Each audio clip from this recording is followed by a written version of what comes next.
Hey guys, what's going on? It's Al, Gothman, whatever channel you're on. I think I've merged the two at this point, but coming at you with another prop. I haven't made a few videos in a while, mostly because I've been building, doing a lot of random crap. I got a Captain Rex armor back there from Clone Wars, been doing some other stuff. So basically what I have been doing is updating my Ash vs. the Evil Dead or Evil Dead Saga chainsaw. And for those of you who know, I did one earlier. I did a con-safe chainsaw build video. It's just one of the ones from Spirit of Halloween, and I converted it and just showed really quickly you can do a con-safe one that you can go to any Comic-Con, still have it work. There are a couple other people who have followed in suit and made a similar video.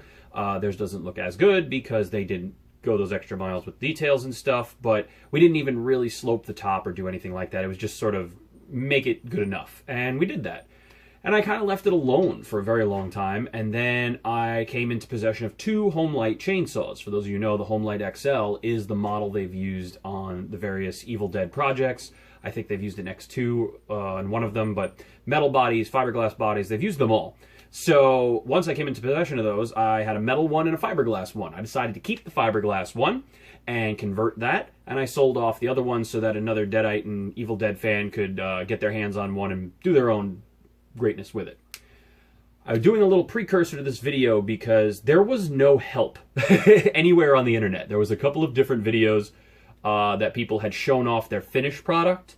There was no step-by-step really. There were a couple of websites, Book of the Dead and a couple other places had some stuff out there, but they were just photos on a website, very 1998 internet style help. It was nice, but it's not the same as seeing the chainsaw cut and manipulated in 3D space in real time with video, and I was surprised that no one really made a video. And then I came across a YouTube channel. It had a humble following, but there were 16 parts to the video process, and it's Brett's Groovy Chainsaws. Now, not only is the guy really funny, but he's also very, very, very detailed and specific about how to do the build, how to do the conversion, how to fill the gaps, and basically shows a lot of respect to the prop, and he shows a lot of respect to the Evil Dead franchise. He's also expanded his video. He shows you how to make a Necronomicon. He reviews the NECA figures. He talks about canonizing all the different films together. He's a very big Evil Dead fan, which is great to see someone devote that much of their channel to it. He's also a very forthcoming, outgoing guy. I actually reached out to him when I started this build, and he gave me some hints and tips and different ideas and stuff. Really, really... That's my dog whining in the background. I'm coming. So I wanted to give a shout out to Brett's Groovy Chainsaws. If you have a homelite XL and you are thinking about building one of these, I absolutely recommend you go to his site. I will link to it actually in the description of this video. I will also be sending this video to Brett. He may even feature it on his own page. I don't know. But bottom line is, it's the most comprehensive build series that I've seen, and it will definitely steer you in the right direction to make a very, very authentic looking Evil Dead chainsaw. So having said that, let's take a look at what I did. But this is really kind of what we're talking about. So this is the actual homelite converted into the Evil Dead chainsaw. So I'm going to go over a little bit about some of the choices I made. I'm not going to tell you how I made it because, as I said, just go to Brett's Groovy Chainsaw page and you'll find everything you need to know about making it. This was a fiberglass body. The top I cannibalized from that guy over there, the con-safe one, and I may go back and replace this at some point and just bend new steel and completely redo it. It's a little high, it's not quite as slanted, but for now it's okay, I'm going to leave it. The cuff is a little bigger than I need. I can still get my hand in there and everything, but I may actually reduce that down. If we shoot it from the back, you'll see there are no gaps anywhere in the cuff. Milliput and some other really nice epoxy compounds solve that problem. I like them a lot. It's also what I use to seam my top. The top is actually metal. Underneath it, I have foam, and then I've coated that in 3 coats of resin. And the reason I did that was because I did not know what I was doing, and I just gave it a shot. I wanted it to be sturdy. I wanted to have something to drill through, and I wanted something that dampened the sound on the inside so you didn't hear me or anything rattling around when I'm moving it, and that worked out really well. I enjoyed that. The sides were the biggest pain in the ass ever. I ended up using pretty thick EVA foam. So EVA foam of about this thickness, and I coated the crap out of it in wood putty and resin, and I just made it hard. If you have Bondo, that's probably a good solution too. I don't really know anything about it. I've never used it, so I stuck with what I knew. The gas cap this was one of the choices I'm talking about. So if you look at all the different versions of the chainsaw, their screws come and go, and there's no rhyme or reason to it. I have no idea. So I had to make a couple of last-minute decisions, like which way I wanted to go with it, and like I said, the best you really kind of hope for is an inspired by. So I picked a little bit of the features that I enjoyed. This often appears on a block of wood that sits here, and then it's bolted to it through this hole right here. I will put a bolt in here just to cover the hole. It's actually going to be this bolt. I just have to get a nut for it, and it will go in like that. And that's what I'm going to do with that. There's also some mesh that I'm going to put behind this. There it goes. But this is actually screwed in to this wall here that curves. I did that because in the show, if you see a couple different scenes, Ash will have 2 screws right here through the top, and it doesn't look good. And I don't like the way it looks because it doesn't look like it has a functional purpose. I chose not to put the block of wood in and bolt it to the chainsaw. I put in a false wall in here, and I just drilled this to that so I can replace the wall, take it out if I need to, clean it. I can just unscrew this and change it. Maintenance-wise, it's a lot better. This was just a little too worn down for me to flip it the other way around, and I like the way it looks like this, so this is the way that I went with it. I didn't even use the other half of this cap. You'll see a lot of people will put the thing and it's hanging way out like this, and I can't stand that, so I chose not to do that. The other thing that is kind of like, well, what do you do with it? This piece here, sometimes it just comes straight down in, and then this is a second piece bolted on, and this is a third piece bolted off the side. Functionally, that makes no sense. I didn't want to do that. I just wanted it to be one bent piece all the way around, and then I bolted this on and screwed it in. But in the show, there's still the second screw up here from when it was very, very long, and it's just sort of sitting there in limbo. For accuracy purposes, I can put the bolt in, but it doesn't do anything, and I don't know why it's there, so I go back and forth about adding it. As for the time being, I'm not going to add it. If I were to take the shield off, which I think I'll do really quickly, I will show you a little bit of the logic behind why I like Brett's style and concept behind what he's doing. So, if you look on the inside, you're not going to see a ton of gaps, but I have the actual piece from the motor, and that's what the chain is going to wrap around, and then I have these 2 pieces which are going to hold the bar. So the big piece on a chainsaw, that's not called a blade, that's called a bar. The blade is the chain that run around it, so that's called a chainsaw bar. It's a 20-inch bar. 20-inch bar means from the end to the end it's going to measure 20 inches, so the actual physical thing is going to be bigger than 20 inches, and that's what's going to sit in here.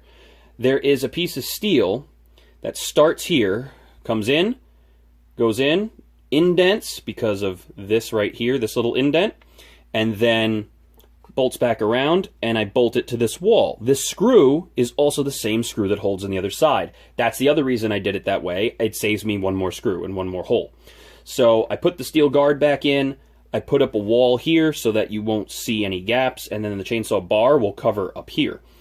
What I'm talking about with the front is these 2 screws appear in several versions of the chainsaw, and in some versions it's only one. One scene it was over here for some reason. The most common one I see is the 2 screws here, and that's what those screws do. They hold that bent piece of steel around. So I put those 2 in. I have 2 screws up here holding on the top. They're not facing the opposite direction, which a lot of people maybe flip them around so you only see the back end of the screw, like this end of the screw. I don't care. I like it to be consistent with all 4. The only thing that I really didn't do a good job with when I measured is there's this little piece right here. So it's nice because it shows a little bit of extra detail, but it doesn't create the full width that the top has in the show, so it's a little narrower than it should be. Minor detail. The caps are loose. They rattle. I like that. I did not glue them together or anything. I sawed off everything but the little piece that fits. So if I unscrew this, you'll see that it just sits in that little cubby. I repainted this because they're both black on the version of the homelite that I had. Piece on the top. It is the exact same one from Army of Darkness, and I liked it up there in the scene where Ash hacks up Evil Ash. It flips the same way it does in the show. I did keep the tab, and I like it that way. As we go over onto the side, this is a resin grill. I have a mold that I made, and I just bust them out. So I made one, did a mold, and I just keep busting them out as I need them. The toggle works. You're not having a real Evil Dead chainsaw if you can't do the toggle effect. So you got to have a working toggle. In the back here, again, filled in this gap, added this bar piece. The bottom, again, a stylistic choice. I chose to use one piece of steel. I didn't use two. You'll see there are two in almost all the versions. Just didn't like the way it looked. I had it blocked out, looked at it, and I said, nope, don't like it. I stuck with the one, and then I sawed off the rest of the screw pieces that I didn't want. This piece here that goes all the way around, this is a Spectre 3-inch T-bolt. So I flipped the bolt, rebent it, cut away the excess in the middle to make it big enough to fit around this. This is just a piece of plastic container that inserts into the chainsaw. It's no different than this stuff right here. It's a container that I had from, I think, dog medication, because it was nice and thick, and I just chopped the hell out of it and repainted it. So that's some of the differences that I had for mine. But as you can see, it kind of has everything that you would need from an Evil Dead chainsaw. The only thing I need to do is insert the chainsaw bar. I'm holding off on that because I could buy one, but a friend of mine is cleaning out his garage and he insists he has 3 or 4 different 20-inch bars. I'm going to go check those out before I actually spend money on this, because it's going to cost you about $40 to get a bar. So if I can save myself $40 by waiting, a month, then I'll do that. The guard will go back on. The one drawback to what I did is it's going to be hard to see, but as you can see, if I do it right here, I think you can see it.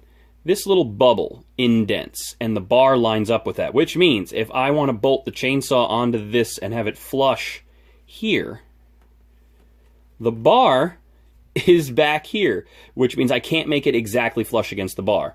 So I'm going to have to take 2 bolts, put one on first so that it sits out far and covers this gap, and then the chainsaw bar is actually going to rest against these 2 bolts, and then I'll have an additional 2 bolts to go around it. So I need 4 bolts to make this work for my little boo-boo. So that's a little annoying, but it's a small problem and it's easy to fix. So again, this was all from instruction from Brett's Groovy Chainsaws. It just was a fantastic tutorial. The paint job, that's sort of my own thing. That's what I am good at. That's what I do. So the weathering is my own way of doing it. But the actual building the top, how to lay out the innards and everything is great. You can't really see inside all the way, but there is one vertical piece of wood. It's one wooden dowel, and it's got one screw that holds it on. I will fill this in with a second screw once I just glue it on, just for sake of having it there for symmetry purposes. But that's the chainsaw. That's the whole thing minus the... All right, so that's it.